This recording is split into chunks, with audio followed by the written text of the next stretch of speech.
Hey, what's happening, y'all? It's me coming back at you again with another vid. Let's get right to it.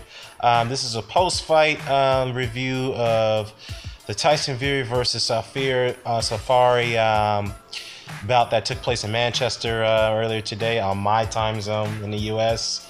But I also want to cover the undercard, one particular fight on that undercard, which is the vacant WBO 140 pound light welterweight title between Flanagan and Maurice Hooker. So I'm gonna go ahead and cover that fight first. I expected Flanagan to win that fight by a decision. I'm not really high on Flanagan nor Hooker. I don't think they're really, in my opinion, I don't think they're really top level fighters. If for some reason I just don't believe that. But going into this fight, watching it, I have to say Maurice Hooker actually improved than when I initially seen him in his previous fights. He was able to control his range. He was able to have a better punch output than he does in his than you usually see him in his previous fights, whatnot. Flanagan, on the other hand, bothered by Hooker's range, whatnot, and his distance, tried to really make this a roughhouse tactics type of fight. Leading in with his head, forearm to the face. Man, he was really roughing up Maurice Hooker. But what I would say, though, I have to commend Maurice Hooker for one thing. Maurice Hooker actually did not complain about the roughhouse tactics. I won't say roughhouse tactics. The dirty foul play that he presumed was conducted by Flanagan. So it's a 12-round fight. It's prize fighting. Things are gonna happen, so you gotta fight through that. You cannot look for the referee for the help. And so I applaud Hooker for fighting through that and not looking to the referee for any assistance. So that's good. So he fought on and he fought to the fight, and he didn't allow Flanagan to bully him throughout the fight. I scored it 8-3-1 for Hooker. So I scored the fight 117-112. Now, this was a split decision by the judges. One judge had it 115-113 for Hooker. Another judge had it 117-111 for Flanagan. I don't know how in the hell did that judge score 9 rounds for Flanagan. I just can't see it.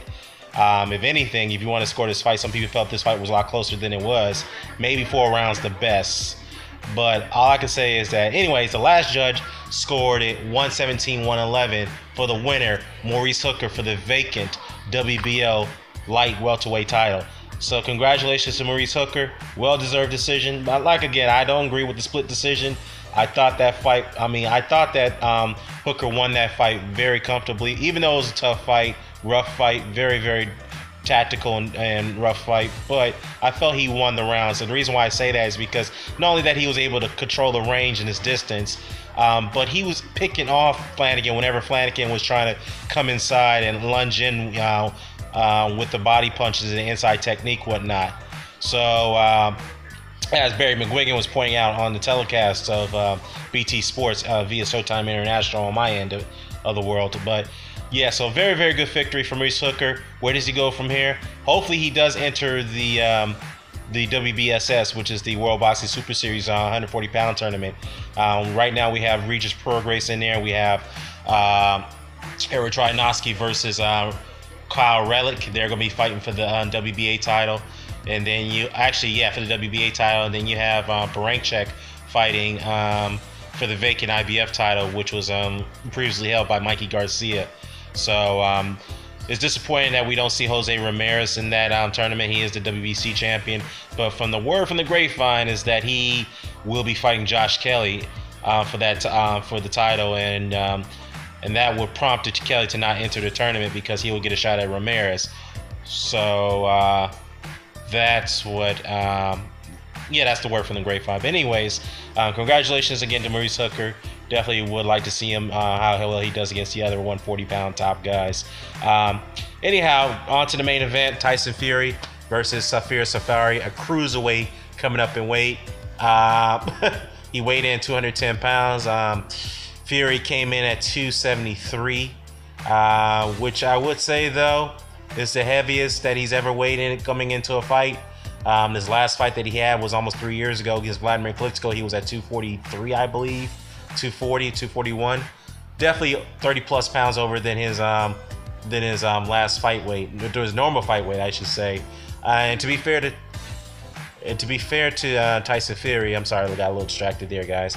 To be fair to Tyson Seferi, he definitely ballooned up to weigh over 300 plus pounds or 320 pounds during his hiatus. I mean, he was going through a lot of substance abuse, obviously the drug testing controversy, or the doping controversy surrounding him and his cousin Huey, but well, him particularly, and whatnot, and going through the his bouts of depression and et cetera, et cetera. So he did shut down a lot of weight, and he came in at 273. So it's not quite bad the way he came in compared to when he weighed in out after the Klitschko fight. But anyhow, onto the fight.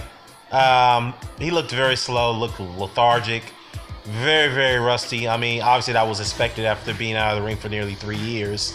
But he did get his sense of rhythm into the third, fourth, and fifth round. Well, actually, third and fourth round, I should say. The fight was stopped after the fourth round, so you can call it a fourth round TKO. Seferi's corner retired after that, which I mean, I don't know. Tyson Seferi couldn't really hurt the guy. I mean, let's be fair, the guy hasn't been knocked out, so. But looking at his technique, terrible technique. I guess that's due to the fact he's fighting a very tall guy, because Seferi looked like a damn midget compared to Tyson Seferi. And they're bromance. I mean, this was just a funny looking fight, to be honest with you. So I don't know. All I can say is, he looked okay, but not too bad. But again, from another perspective, this version of Tyson Seferi is not going to beat Deontay Wilder or Anthony Joshua or even Alexander Povetkin. That ain't going to happen.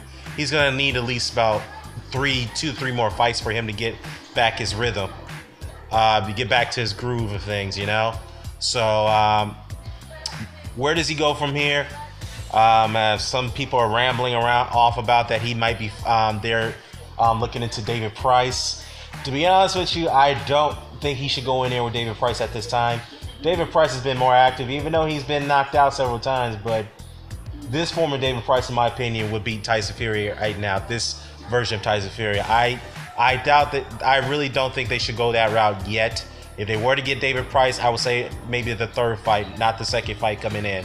So that right there would be wise or feasible. So. Wow, very interesting fight in Tyson Fury's comeback. But the fact is, the Mac is back. He definitely needs to get in better ring shape. He needs to go back down to 240s where he was much lighter on his feet, much more quicker, much more fluid.